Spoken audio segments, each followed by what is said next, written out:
Adventist World Radio, the voice of hope. Radio Adventista iraisam pirenena miaraka amin'ny feo fanantenana.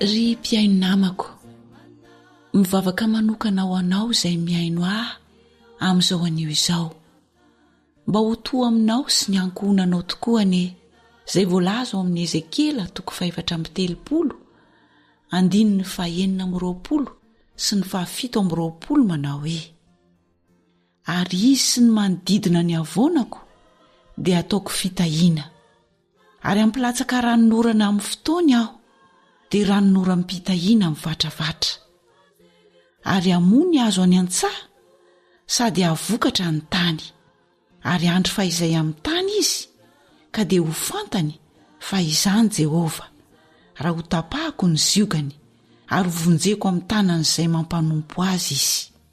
Amen. Koengane mba ho tontolo andro feno fitahiana ho anao ity andro ity. Ilay Andriamanitra mpamonjy raintsika izay ao an-danitra ne anafaka anao amin'ny ratsy rehetra. Izy ilay Andriamanitra loharano fitahiana ne hitany fonao. Izy ilay mpamorona sy dokoteran'ny dokotera rehetra ne hitany fahasalamanao. Izy ilay mpanjaka tompon'ny hery rehetra sady raim-piaro ne hitany tranonao. Izy ilay raibe famondram-po sy fahendrena ne hitany ankohonanao. Izy ilay mpampianatra lehibe sy mpitarika endrene hitany asanao. Izy ilay Andriamanitra mpahary, ilay lalana sy fahamarinana ary fiainana ne hitany fiainanao ara-panahy. Izy ilay tompon'ny arena rehetra sy ny voninahitra, ilay nahary izao rehetra izao ane hitany fidiram-bolanao. Izy ilay mpandinika ny fo sady mahalala ny zava-miafina rehetra ne hitany fanirianao rehetra. Eny, ilay Andriamanitra tompon'ny finoana sy mpanefa azy, ilay Andriamanitra mahefa sy mahatanteraka ny zavatra rehetra ne hitany fikasanao rehetra. Amen.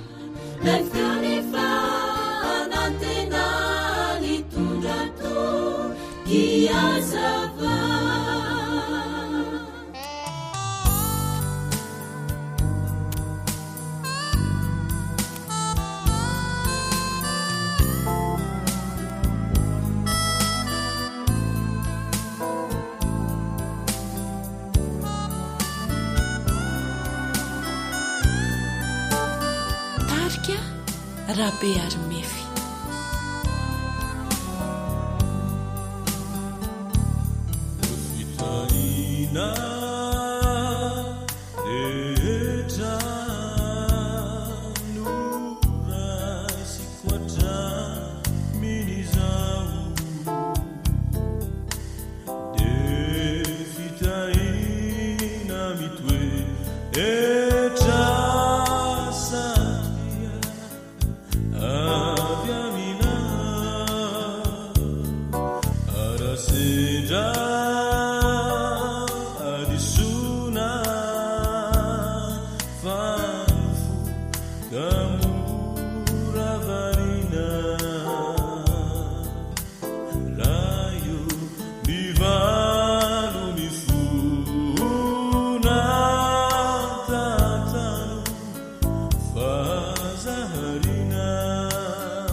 radio feo fanantenana.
Sakafo mahasoa, mahasalama, mahavelona, atolotry ny feo fanantenana.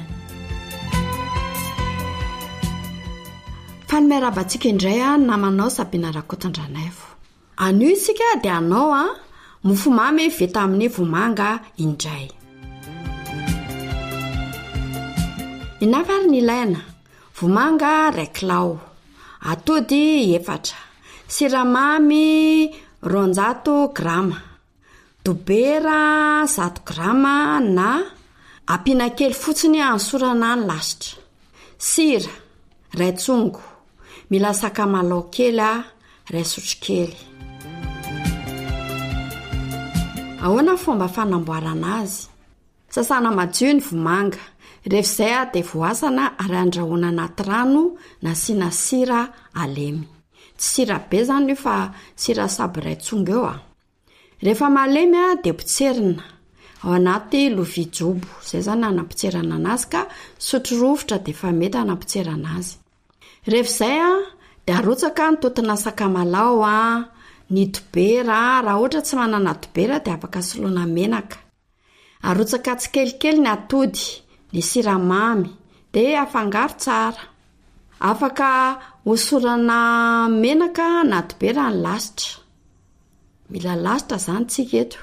Dia arotsaka ao ny vomanga. Afaka mampiasa zany tsika lafaoro vita amin'ny vilany dia atao eo amin'ny anaty vilany ilay izy dia mampiasa charbon zany ao ambany ary asiana charbon mirehatra ihany koa rehefa akaiky masaka izy eo amin'ny sarina vilany. Ahoana zany nafatarana hoe masaka ilay izy?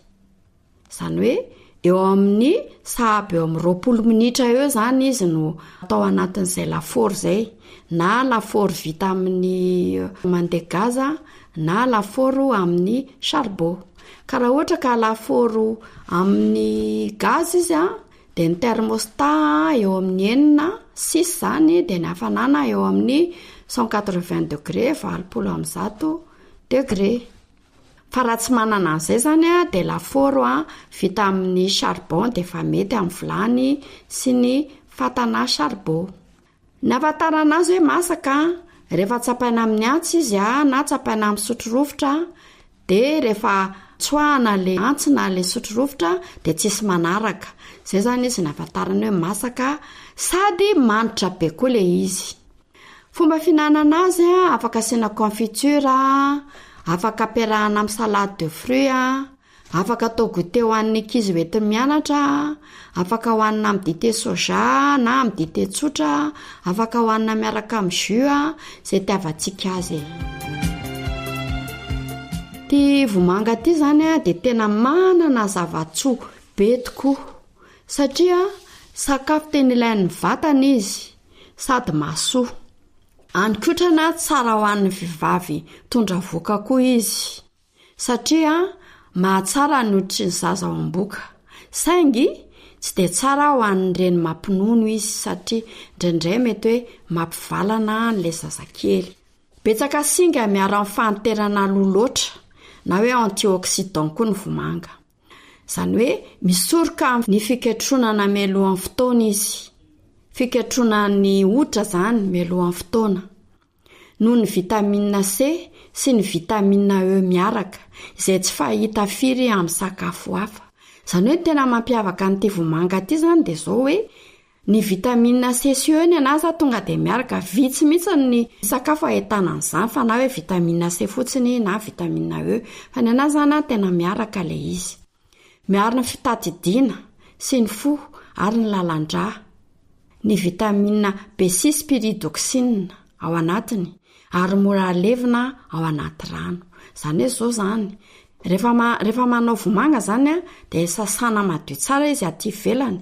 Dia rehefa voasasa izy tsy alona rano mihitsy satria ilay vitamina B6 ao anatiny dia mora levina ao anatin'ny rano. Ny fibra amin'ny vomanga satria be tsiraka be ilay izy dia miaro ny tsinay. Ny vomanga mavo ny ao anatiny dia betsaka beta-carotène, miaro amin'ny fahitana. Resaka maso izany. Miaro amin'ny homamiada ny vihin-dà, ny nono, ny aty. Na dia andrahoana aza dia mbola miraikitra ny vitamina A sy ny vitamina C ary ny mineraly ao anatiny. Mahatonga ny insuline ho mora raisina ny fihinanana vomanga fotsy. Tsara izy ho an'ny olona voan'ny diabeta type 2 ary ny marary fo satria mandrindra tsara ilay taux de glycémie. Na izany aza nefany, mila mitandrina tsara ny olona voan'ny diabeta amin'ny fihinanana vomanga tafahoatra. Satria fatatsika fa ny vomanga dia ambany ny tany. Manasitrana faritra may. Ahoana ny atao? Atao boribory ny vomanga manta dia apetraka eo amin'ny faritra may. Solosoloana matetika. Rehefa misy may izany ianao dia afaka maka an'izay. Mampalefaka ny volo. Atao solona après shampoing. Maka ravina vomanga madio dia totoina. Dia fiazana. Azahoana rano madity, ahositra ny volo manontolo, avelelona, elaela, dia avy eo akobanina. Dia ho hitanao fa tena lasa malefaka be ny volonao sady maso loko tsara. Manalefaka ny areti-nify, izany hoe atao bain de bouche. Ravim-bomanga iray tanana, sasana madio tsara, dia tenehana amin'ny rano fefalitatra. Avelangatsika dia io no andomana ny vava izany, fa hijanona na hotony ny manaintaina. Izay indray ara no azo natolotra antsika ary mpiano atsaina. Dia mirary soa antsika ny namanao Sabina Rakotondranaivo no nanolotra. Mandram-piona tompoko. Ankoatra ny fiainoana amin'ny alalan'ny podcast dia azonao atao ny miaino ny fandaharany radio AWR Sampananteny Malagasy isan'andro amin'ny alalan'ny YouTube. Feo fanantenana. AWR manolotra ho anao. Ilay feo fanantenana.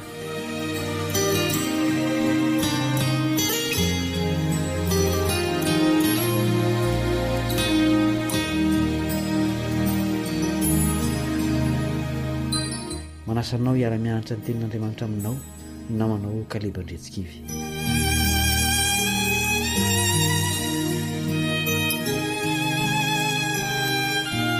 Mivoha ny danadana ho antsika amin'ny alalan'i Jesosy ny varavaran'ny fiainana mandrakizay ary mazava ny tenin'Andriamanitra fa maimaim-poana ny fidirana any. Ny olana dia avy amintsika ihany satria betsaka ny tsy mino an'izany intsony. Ny sasany tsy te hiditra na koa te hiditra ihany fa amin'ny fomba hafa. Tsy mahagaga raha hoy Jesosy ao amin'ny Mateo 7:17-20. Midira amin'ny vavahady ety ianareo, fa lehibe ny vavahady ary malalaka ny lalana izay mankany amin'ny fahaverezana, ka maro ny miditra any. Fa ety ny vavahady ary tery ny lalana izay mankany amin'ny fiainana, ka vitsy ny mahita azy. Maimaim-poana nefa sarotra hidirana ny vavahady ny fiainana mandrakizay. Fiaikana lehibe izany, saingy mazava ny taridalana avy amin'ilay tiantsika ho vonjena. Andesika ivavaka alohan'ny anoizana ny dinika.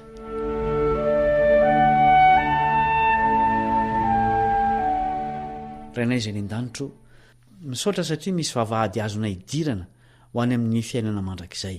andalina ny fomba hidirana amin'izany izahay koa mangataka ny fanahanao hitari-dalana anay ary ampio zahay anaiky sy ankatony fepetra takian' izany amin'ny anaran'i Jesosy amen. Tsy hoe ny vavahady makany an-danitra ny tsy misy fa ny olona ny tsy tafiditra noho ny tsy fanarahany fepetra. Jesosy io vavahady io ary lazainy eo amin'ny teny efa nivakiana teo fa tery izy io ka vitsy ny mahita azy. Mazava ny drafitra hamonjen'i Jesosy ireo manaraka ny fepetra amin'ny famonjena. Ho avy indray izy araka ny fampanantenany ary hoenti ny araka aminy any an-danitra ireo olona ireo. Anidiny eny amin'ny habakabaka ho any an-danitra miaraka amin'i Jesosy ny voavonjy. Izay no fanombohan'ny fiainana mandrakizay ho azy ireo. Ohatrinona ny saran'izany dilavitra sy takamaso izany? Mahaimaim-poana satria efa nalohan'i Jesosy teo amin'ny hazo fijaliana ny vidiny. Samy omena an'izany tapakily izany ny olombelona rehetra. Nefa mampalahelo fa misy olona marobe tsy ho lasa. Tery mantsy io lalana io Jesosy ka vitsy ny mahita azy. Ny vahaolana dia tsy ny fanalebiazana ny varavarana na ny vavahady fa ny fanekelezana ny tena mba ho tafiditra ao. Araka izany dia mitako fahafoizana, fifehezana, fandavan-tena, fiaretana, fanaovana sorona ny tena ny fidirana any amin'ny fiainana mandrakizay. Sarotra tao izany noho ny fiezahana anao zavatra na anome zavatra azahoana famonjena. Isika efa tafasaraka amin'ilay olona taloha-panota no ho tafiditra ao amin'ny vavahadin'ny fiainana mandrakizay. Marary ny fisarahana saingy mitondra famonjena. Manantitrantitra n'io fisarahana mahavonjy io ny tenin'Andriamanitra Ray Manontolo. Hoy Jesosy amin'ny Matteo 10:7-8 ka hatramin'ny 7:7. Matteo 10:7-8 ka hatramin'ny 7:7. Izay tia ray na reny mihoatra noho ny fitiavany ahy dia tsy mendrika ho ahy. Ary izay tia ny zanany lahy na ny zanany vavy mihoatra noho ny fitiavany ahy dia tsy mendrika ho ahy. Ary izay tsy mitondra ny azo fijaliany ka tsy manaraka ahy dia tsy mendrika ho ahy. Izay mamonjy ny ainy no amery azy, ary izay mamery ny ainy no ny amiko dia ahazo azy. Tsy milaza akory Jesosy fa tokony hankalaina tsy ahoana ny havana, fa rehefa mampisaraka amin'i Jesosy izy ireny dia tokony ialana. Jesosy no afaka mampiditra ny an-danitra, fa tsy misy olombelona manana an'izany fahefana izany. Lehilahy nandalo fiovam-po lehibe tokoa ny apôstôly Paoly. Taloha mantsy izy dia tena mpivavaka, nefa tena mpanenjika an'i Jesosy sy ny mpino azy. Rehefa niova fo izy dia tsapany fa tsy ny fanesorana ny toy ivelambelany fotsiny no ilain'ny kristianina mba ho famonjena azy, fa tena fahafatesana mihitsy. Hoy izy amin'ny Kolosianina 4:7-7. Kolosianina 4:7-7. Fa efa maty ianareo ary ny fiainanareo miara-miafina amin'ny Kristy ao amin'Andriamanitra. Raha iseho Kristy fiainantsika dia hiara-miseho aminy koa amin'ny voninahitra ianareo. Koa vonoiny momba ny tenanareo izay ety an-tany dia fijangajangana, falitoana, firehetam-po, fanirian-dratsy ary fieremana dia fanompo-tsampy izany. Fa izany zavatra izany no mahatonga ny fahatehezeran'Andriamanitra amin'ny zanaky ny tsy fanarahana. Izany koa no nalehanareo fahiny fony mbola velona taminy ianareo, fa ankehitriny esory koa izao rehetra izao dia fahatezerana, fiafinafonana, lolo-po, fitenenan-dratsy, teny mahamenatra avy amin'ny vavanareo, aza mifandainga ianareo, fa efa narianareo ny toetra taloha mba amin'ny asany. Olona velona no resahan'ny apôstôly eto, fa ataony ho toy ny efa maty. Ny toetra taloha no ambarany amin'izany. Izay nanaiky an'i Jesosy tokoa dia olona efa nanapa-hevitra ny ho fatiny amin'ny ota. Ampifandraisin'ny apôstôly amin'ny fiverenan'i Jesosy ny fanesorana ireo toetra ireo. Hoy izy mantsy eo amin'ny 4. Kolosianina 4:7. Raha iseho Kristy fiainantsika dia hiara-miseho aminy koa amin'ny voninahitra ianareo. Iza moa no mbola manana an'ireo toetra voatanisa teo ireo ka afaka hiara-iseho amin'ny Kristy amin'ny voninahitra?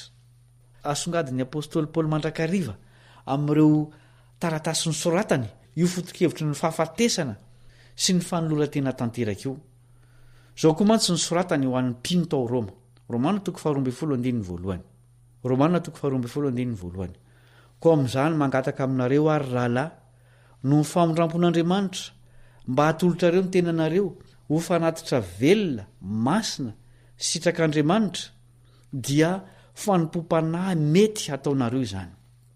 fanatitra velona hoy ny apôstôly. Olona ny ovafona foy ny toetra ratsiny zany. Masina ny fanatitra toy izany ary sitrak'Andriamanitra hoy ihany ny apôstôly. Ny famonjenantsika dia tsy fandraisana anjara fa fanolorantena tanteraka. Tsy ny rano Jesosy ihany nalatsaka fa ny antsika koa. Misy fahafatesana taky ny famonjena amintsika dia ny fahafatesana ny amin'ny ota. Ny mahafinaritra amin'ity sary ity dia tsy hoe ny fahafatesana ihany no songadina fa ny fiainana vaovao miaraka amin'i Jesosy ihany koa, na dia mbola eto amin'ity tany feno fahotany ity azy sika. Hoy ihany ny apôstôly Paoly ao amin'ny Romanina 4:4-7. Romanina 4:4-7. Koa niarana levina taminy tamin'ny batisa ho amin'ny fahafatesana isika, mba ho tahaka ny nananganana an'i Kristy tamin'ny maty, tamin'ny voninahitry ny ray no andehanantsika kosa amin'ny fiainam-baovao. Fa raha nampiraisina taminy tamin'ny endriky ny fahafatesana isika, dia ho tahaka izany koa amin'ny fitsanganany. Fa fantatsika fa nytoentsika taloha dia niaraka nomboana taminy anombanany tena ny ota, mba tsy hanompontsika ny ota intsony, fa izay efa maty dia afaka amin'ny ota.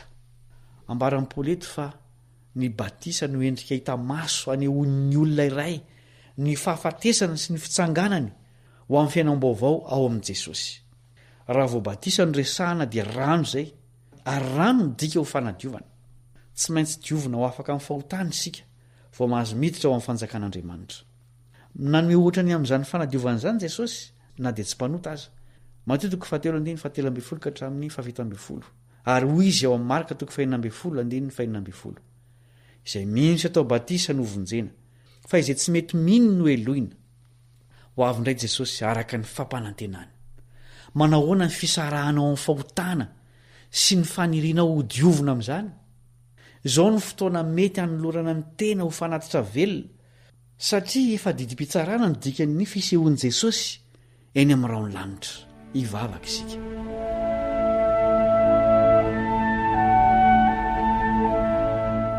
Ary anay izay den-danitro, omeo ery zahay afoy ny zavatra rehetra, anala izay misakana anay tsy ho tafiditra ao amin'ny vavahadin'ny lanitra. Ampio koa zahay ho sahy an'olo tena ho fanatitra velona kasitrahanao, ary mba hanaiky ho sasana ho afaka amin'ny fahotana, hivelona ao aminao ampiandrasana ny fiverenan'i Jesosy. Amin'ny anarany no angatahanay izany vavaka izany. Amen.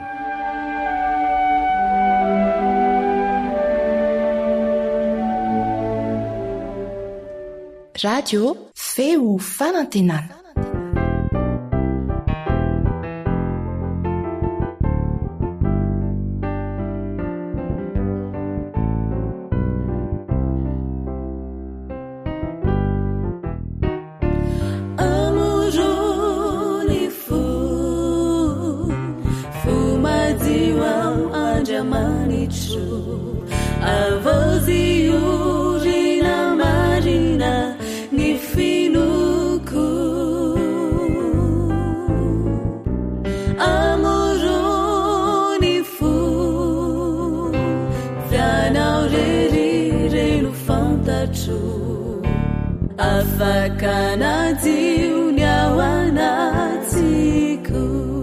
Antokobihira balsama fiderana. Amoroni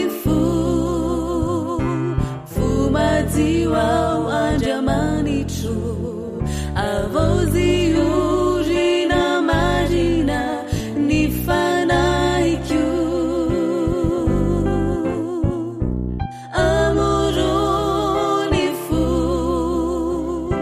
fianaurerire fantatro afakana vao ny ao anatsika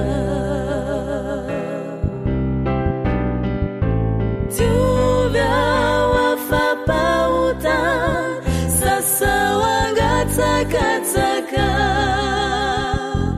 meloka miny lalana fa sasao miranao latsaka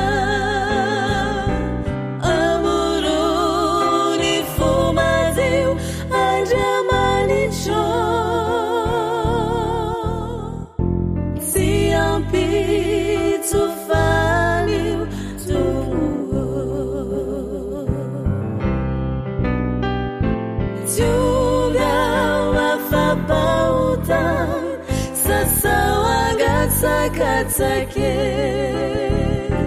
meloka minilalan fa sasa mirano latsake amoroni fomadeo andramanitro tsy ampitso fanio tompoa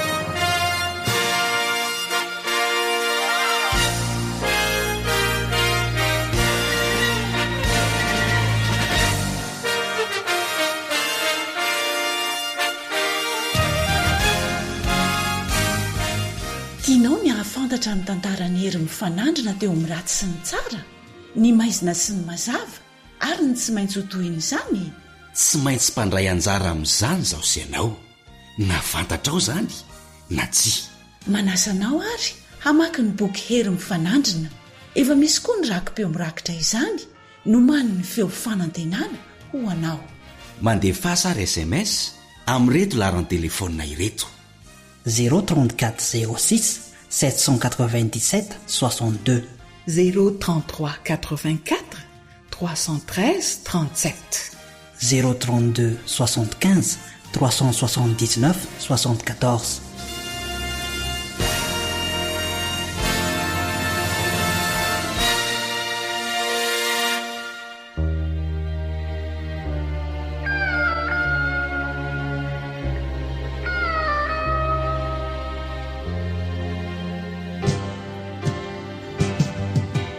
feon'ny piaino feon'ny piaino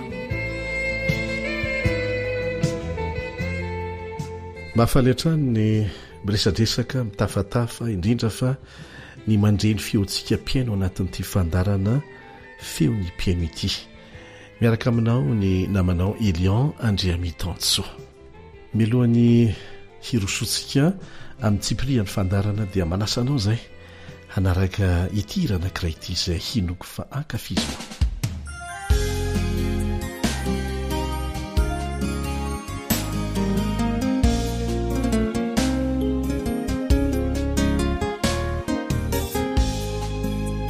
Dominique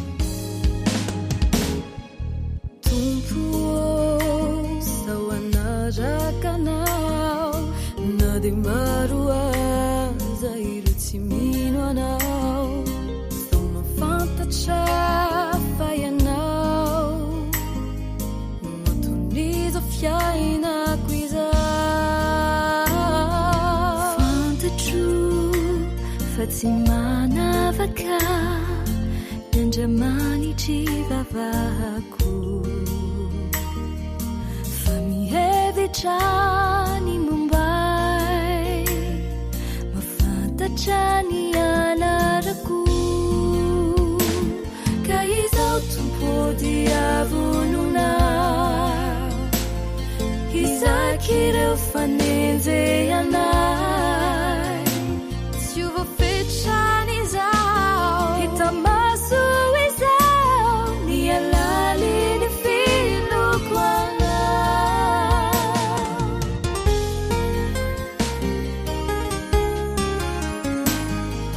Radio feo fanantenana Tumpuo zawanuhiliti nadimarua zaire milazo titi Zama fantacha fayanao Nuivuniza fiaina niza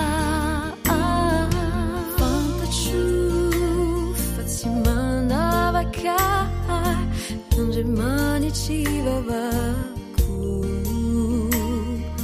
Famihevichani mbai Fantachani anaraku Kaizau tumpodi avununa Izakire ufanenze yanai Siuvo fechani Hitamasu izao ni alali ni finu kwana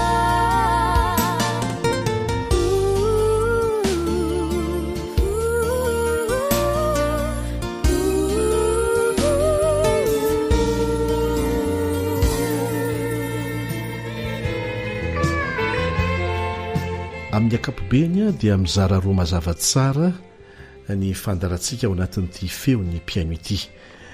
Anisan'izany ny andrenesantsika fijoroano vavolombelona ho zarain'Andriamantoa manasoa amintsika. Any maroantsehitrany ny lehilahy taleny sekoly anankiray izy ary lolo-piangonana ihany koa fa manana famezam-pasoavana manokana.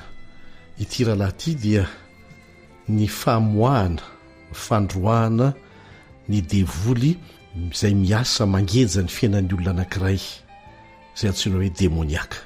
Be dehibe ny olona saika manerana ny faritra manodidina hatrany Dego hatrany Antala izay manatona makany maroantsetra mihitsy ny eo maroantsetra tanàna sy ny ambanivohitra moa tsy lazaina antsony rehefa misy olona izay kely izay ny fanaratsy ary dia afaka somatsara avokoa izy ireny.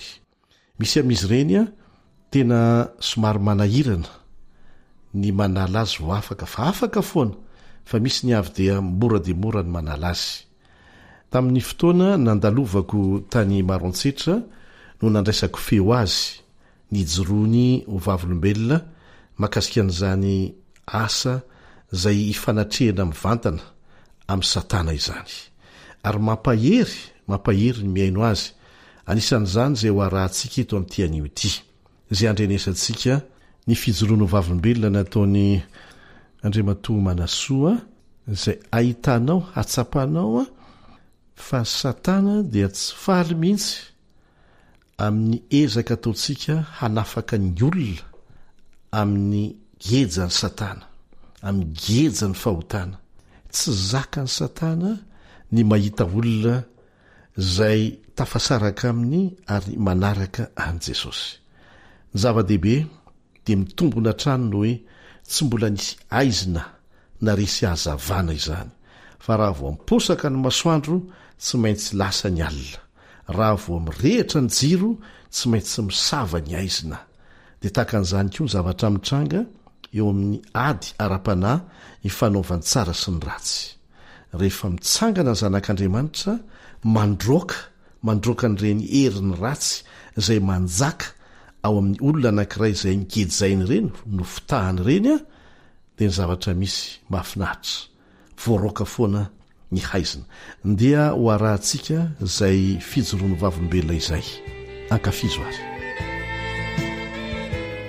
Mbola miaraka amintsika hatrany ny namana Manantsoa avy eto Maroantsetra hijoro vavolombelona amintsika amin'ny fanomezam-pahasoavana ny men'Andriamanitra azy amin'ny fanafahana ny olona ho afaka amin'ireny gejany satana ireny. Faly miaraba anao namana Manantsoa. Faly miaraba anao namana Elian. Arabaina koa ny mpiaino. Azo hery indray isika amin'ny alalan'ny fijoroano vavolombelona entin'ny namana Manantsoa. Inandray ary metsika ho an'ny mpiaino. Ty indray zavatra niaingo ty. Niainanao manokana. Zahay zegny nisy olo araiky avy nivavaha. Ya niala devoly taminazy. Dia izy avy teo tamin'ny magnaraka tsy dia fony loatra le toaka, sigara, zay le navoazy. Dia niveriny taminazy le devoly. Hiditra tao aminy zany le devoly rehefa no afana izy dia afaka fa nisy zavatra tsy fohy ny toaka ny sigara sy ny sisa dia niverena le devoly izy. Zay raha azoko tsara. Dia izy avy teo niala avy tamin-jare tagny izy tsy dia fankalavitra izay loatra le toerana misy azy. Izy niala avy tagny za tegna le mpiasana tsara, tegna le miasa ary meky. Eo ampanaovana asa zany ianao. Avy izy miditra tsy mikonkogno fô tonga dia miditra. Volana izy za zao ozy tsy ranona za. Tsy manino? Za ozy asa ataoko hoe rakoto ohatra agnaran'ilay olo. Za io tsy rakoto ozy kanefa izy fahitako azy rakoto izy tonga aky. Za io tsy rakoto ozy. Zany hoe tsy maizy azy zany io manatona anao io. Fa le fanaratsy mitondra azy manatona anao. Hitanao tsara be zany ihany ozy. Renky anao ato magnano mafy zegny ozy. Dia nataoko mafimafy ny fiteniko. Tsy za mafy za taminazy. Fa le momba za. Sanao masaky azy. Antsova io izy ozy. Antsova io izy? Miantsy anao mihitsy zany, miantsy ny Andriamanitra ao mihitsy izy zany. dia nantsoviko ilay Andriamanitra Jesosy tompo anao magnafika zaho anao ny vavako tsy iraha tyo asanao mitongava keto anao Jesosy agnatreny devoly magnatriky zaho zao dia nivavaka agnatin'izay izy saritahiko izy taratasy jiabam-boly latabatra anao keto saritahiko tyo izy amin'ny agnaran'i Jesosy za tsy azonao kitikitiny raha jiaby ake ina ny asa nataonao tamin'izay mameno FPI mpampianatra zany mameno FPI zany dia sezy aila magnaneo karaha raha fiteny abalabala aminahy za mitsanga niomana sady mivavaka naharitry fotoana elahela izy teo maharitry demi-heure teo izy sasakady izy teo sady miantsy ianao deo za taminazy mandehanao mialanao amin'ny agnaran'i Jesosy mandehanao dia farany izy avy teo rabaraba ranomaso latsaka ny ranomaso ino ny fomba natongavoko teto izy niala le devoly ino ny fomba natongavoko teto lazainy zany ho ina natonga tonga teto ho atsika mety tsy mahazo n'ilay fanazavana le personnalité n'lay olo amizay o le misy oety fo tsy demoniaka izy tonga tamin'ny voalohany iny zany dia le demoniaka no mitondra azy fa rehefa afaka izy dia afaka niteny am'izay hoe zao no natonga ho tonga teto efa izaha mitsy tia miteny efa rakoto tantaregny taminazy zay milety jalo dia izy avy teo lody am'izay izy lody izy olona salama zany izy salama izy ka le raha tiako lazay zany misy menasy maro mantreka aminay manao menasy mivantana anao menasy mivantana ka teto zao izy andeha agnapotiky za le programme anazy tsy nahomby ary maro zay matinao izy am'le abisasany teny mitsy izy efa maro zany efa matinao maro izy ataony hoe olo matinao boko izy maro izy satana namany lazain'zao za mo miantehitra amin'Andriamanitra dia sorona ny tompo fa narovany za tamin'ny fotoanan'izay ary hatramin'izao mbola tsisy problème be diaibe ny namana mamoaka démonie tahaka namana manatsoa eo anivon'ny fiangonana adventiste ary fampairezana antsika izany fa miaro atsika Andriamanitra tsy tanteraka isika saingy manolo tena tanteraka kosa tsy mitovy agnam'izay ary rehefa manolo tena tanteraka atsika mangataka famela-keloka feno eo amin'ny asa ataontsika amin'ny fanafahana ny olona amin'ny gejany satana miaro atsika Andriamanitra olona tsy tanteraka asika natsoan'Andriamanitra anao andray ny asa ireny indray izy zany mila mifadianina mihitsy vo mahatafavoaka ny démonie sasany indraindray taky fotoana ela ny famoahana azy indraindray tena misy fampiororona mivantana mihitsy ataon'ny satana aminao fa mila matoky sika fa mahery lavitra ny Andriamanitra naneraka atsika ary miasa amin'ny alalantsika inoko fa ampahery atsika izay ina no azonao lazaina amin'ny mpiaino atsika ny azoko lazaigna amin'ny mpiaino dia tokony mafy ny vavaka ataontsika ary tsarovy ny teny amin'ny salamo faha 7:17 ny anjelin'i Jehova mitoby manodidina zay matahotra azy ka mamonjy azy zay ny tokony tsarovantsika arabaky teny mihitsy arabaky teny ary isoriko mihitsy ilay olona morony 722 iny ira manakory zay fa mety misy mpiaino tsy mahafantatra ahoana ny tonony raha tsy femboka za tsy maninona ny anjeliny Jehova manodidina igny zay ile hira tsy afaka ambavanay tsy afaka ambavanay izy ka fa magnano io manomboko mangitakitaka satana mampangorohoro satana hira igny misy hira zany ve mampiongororana satana misy hira ve tsy mampiororo anazy ya misy na samy hira fivavana zao azy ya matetiky zay dia le hira ataonay ampidino eto anio ny herinao io iny tefa tsara igny agnaponany azy de vakeo ny anjeliny Jehova mitoby manodidina zay matatra de zay vao magnano raha ny hira ve zany fitaovana mahomby fitaovana tegna mahomby ny hira amin'ny famoahana ny démonie fandroana ny asan'ny satana hira Andriamanitra mamaly vavaka double canon aona ny anazavanao an'izay mandeha le hira mandeha vavaka miaraka vavaka double canon ina zany avy tsy maintsy mavoa tena mahafaty ozy ny devoly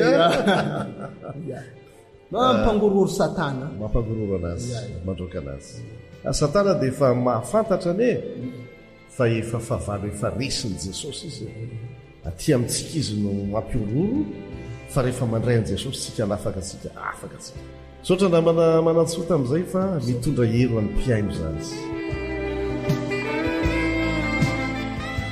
isorantsika namana manasoa mbola ho avy eo izy be dehibe ny fijoroana vavolombelona izay hoentiny amintsika maneho ny herin'Andriamanitra izay amboniny hery rehetra mety misy ho avy mo fotoana izay tsy maintsy anafoana n'Andriamanitra tanteraka any satana sy ny asany ary ny vokany raha tsy tianao ny ho foana miaraka aminy dia aza mifandray amin'ny satana intsony angatao Andriamanitra hanafaka anao hoy Jesosy hoe raha ny zanaka anao nafaka anareo dia ho afaka tokoa ianareo izahay dia mino fa betsaka amintsika mpiaino manana fijoroano vavolombelona vokatry ny asan'Andriamanitra teo amin'ny fiainantsika miangavy ianareo hizaran'izany re antsoy fotsiny izahay amin'ny larana telefona izay omenanao dia ho alamintsika ny fomba natanterahana an'izany misaotra melotomboko tsy ho verimaina ny ezaka ataonareo hizaran'izany fijoroano vavolombelona izany averimberina ifoana fa ny fijoroano vavolombelona vokatry ny asan'Andriamanitra teo amin'ny fiainantsika ny fanandramana manokana nataontsika dia matanjaka lavitra tena matanjaka lavitra no ny toroteny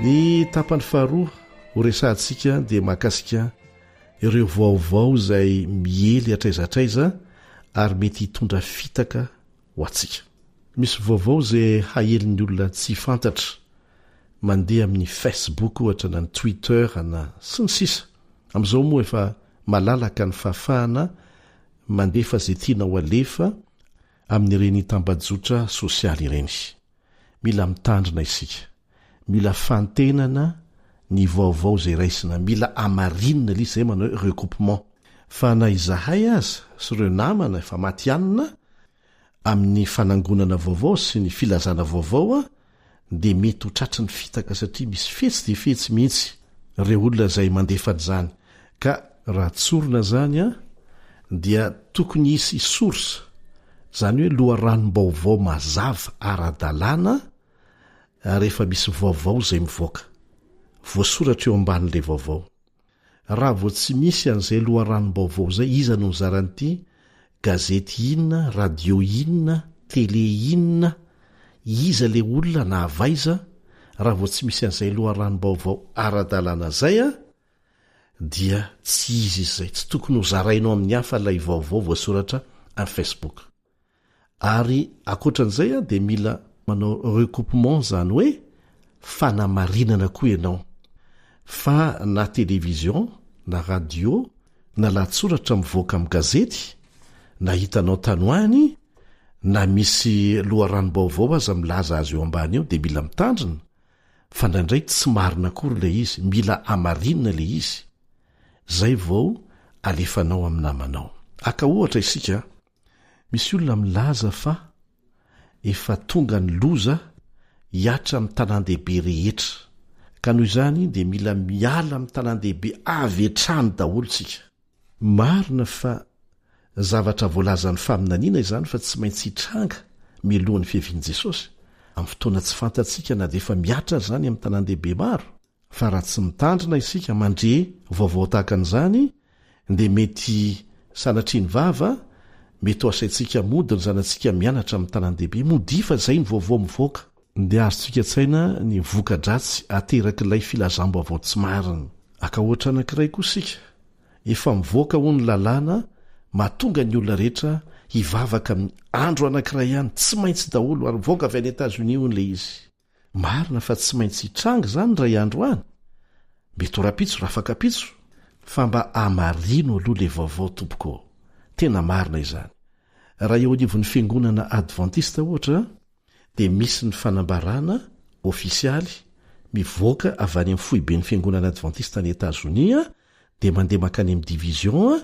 makaty amin'ny union amin'ny fédérationa dia makany amin'ny fiangonana misy fanambarana mazava misy loharanom-baovao mazava fantaro hoe iza ny mampita ilay vaovao iza ilay olona ny teny tompona ndraikitra ny fampitanan'izany sy ny sisa mety azo foronona koa azy zany rehetrarehetra zany amin'ny fahaizana momba ny teknôlôjia amin'izao fotoana izao fa hamarino amin'ny tompona ndraikitra isanambaratongany tsaro fa misy olona ratsy fanahy izay manam-pahaizana manokana amin'ny fampitam-baovao hoentina manakorotana dia mila mitandrina isika aka ohatra isika ina moa zava-doza amin'ny fandraisana vaovao izay tsy mari-pototra na mety nampitain'ny olona fotsiny vokatry ny antony samihafa tantara tena nisy ity mpiandrondry anankiray any anaty aly any izy fa tsy dia lavitry ny tanàna no miandrondry ny ondro moa dia be fahavalo toy ny liona ny bera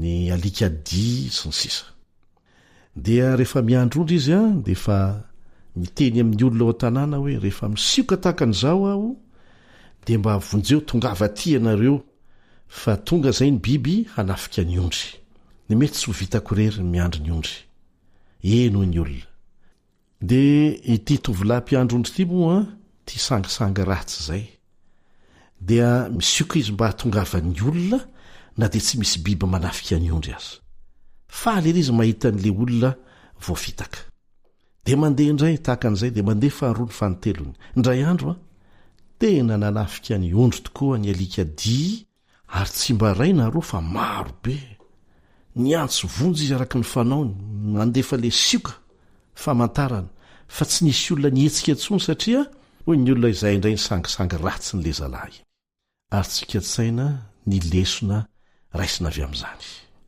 rehefa misy vaovao izay tsy mari-pototra mandeha kanefa tena zava-dehibe ny lazain'ilay vaovao dia mety hiteraka olana mahatsiravana eo anivon'ny fiarahamonina izany ka mila mitandrina isika raha mikasika ireo faminaniana voalaza ao amin'ny baiboly dia ilayntsika ny mamaky tsara izay voalazan'ny Daniela sy ny apokalipsy ary ny fanahy ny faminaniana izay manazava an'izany maninona isika tsy mamaky an'ireny boky ireny fiomanana fotoantsarotra farany ny hery mifanandrina mba hahafantarantsika ny fizotra n'ireo toejavatra hitranga amin'ny farany fa satria tsy mamaky ny tenin'Andriamanitra isika tsy mamaky an'ireny fanahy ny faminaniana ireny dia ny Facebook no ataontsika solony dia voafitaka isika dia tahaka an'izany koa amin'ny lafiny hafa rehetra eo amin'ny fiarahamonina mila manamarina ny loharanom-baovao isika fifanabiazana moa no ataontsika inoko fa ilainao ny mahafantatra an'izany sy mampita an'izany amin'ny fianakavianao sy ny namanao ny mpiarahamonina aminao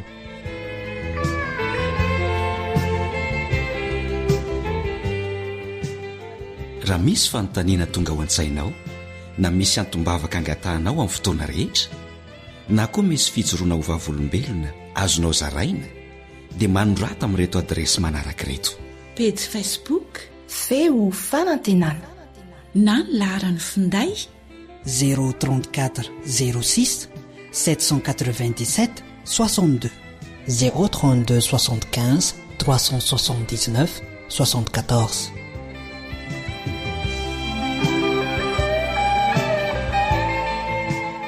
dia izay koa namarana ny fiarantsika teto tamin'n'itianio ity manao mandra-piona vetivetindray ny namanao iliandry amin'ny tantsoa sy ny namana lafitiana tery amin'ny lafiny teknika veloma tompoko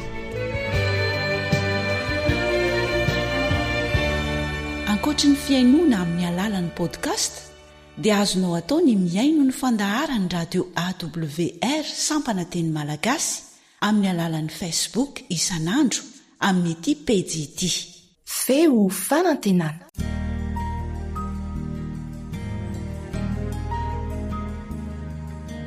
Faniteninao no fahamarinana. Taridalana manokana fianarana baiboly avoaka ny Fiangonana Advantista maneran-tany. Iarahanao amin'ny radio feo fanantenana.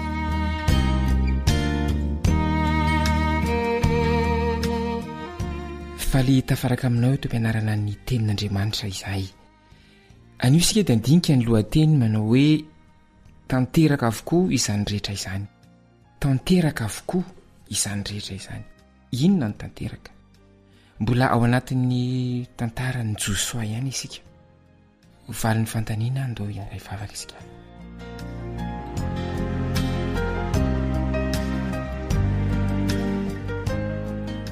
Raha ny any an-danitra misaotra fa ny fiantranao dia indreto izay afaka mandre ny teninao, ndre fampahirezana, mandre torolalana.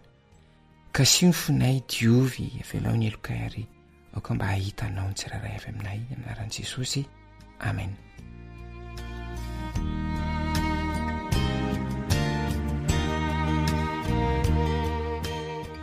Tanteraka avokoa ny zavatra rehetra.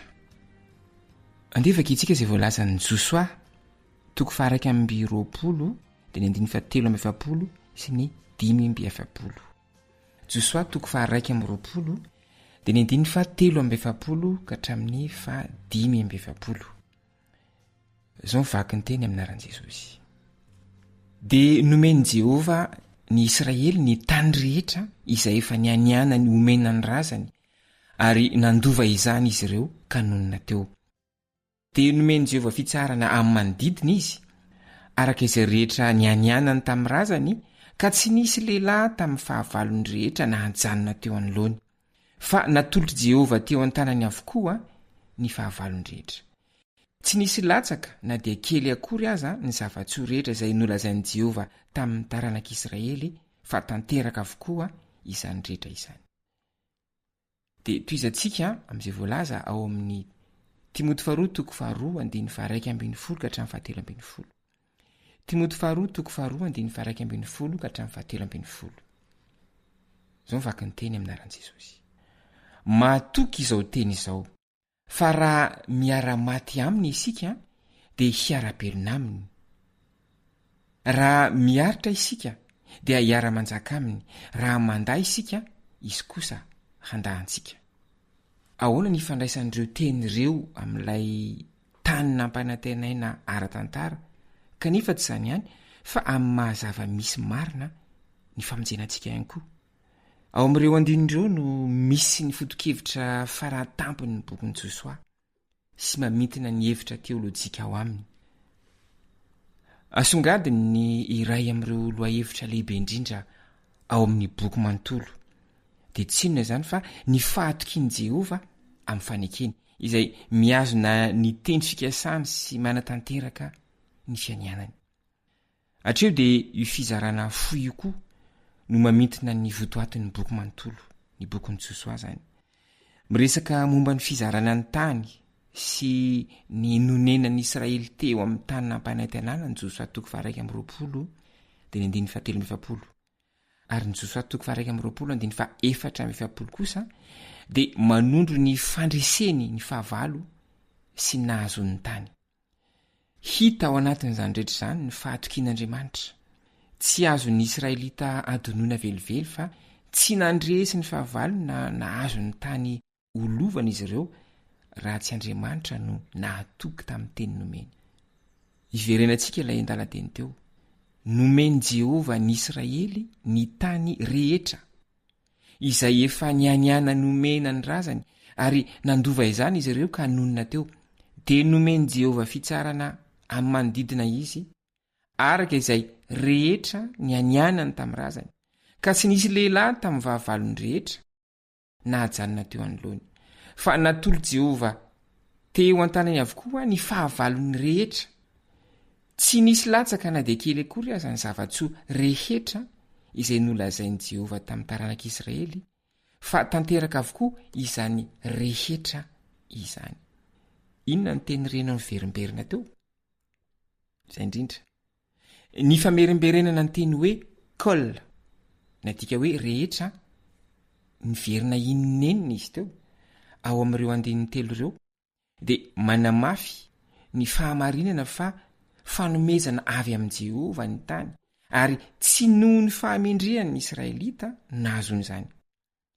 Ny tompo no ny aniana hanomeny tany ary izy no nanolotra ny fahavalo teo an-tanan'izy ireo.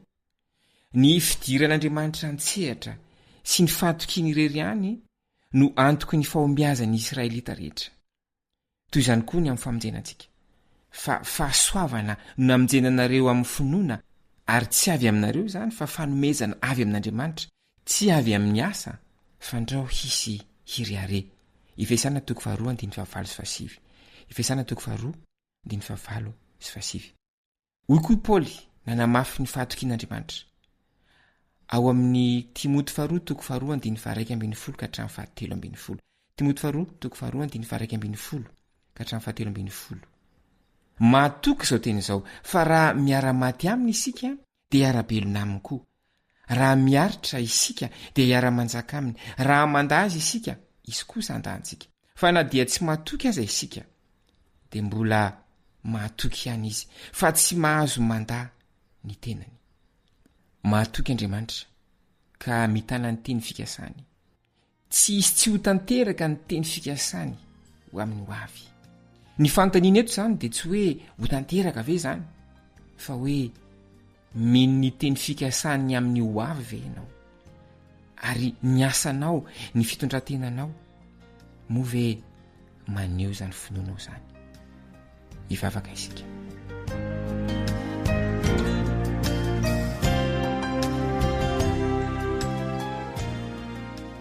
Rainezany an-danitro misaotra fa mazava aminay na mafisinao taminay fa mahatoky amin'ny teninao ianao ary tsy misy ho tanteraka ny teny rehetra izay nianiananao.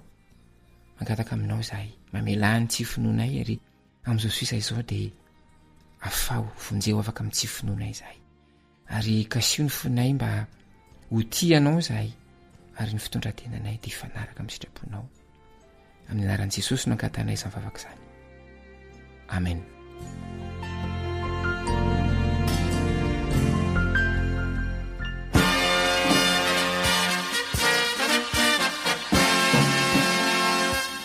Adventist World Radio, The Voice of Hope. Radio feo fanantenana.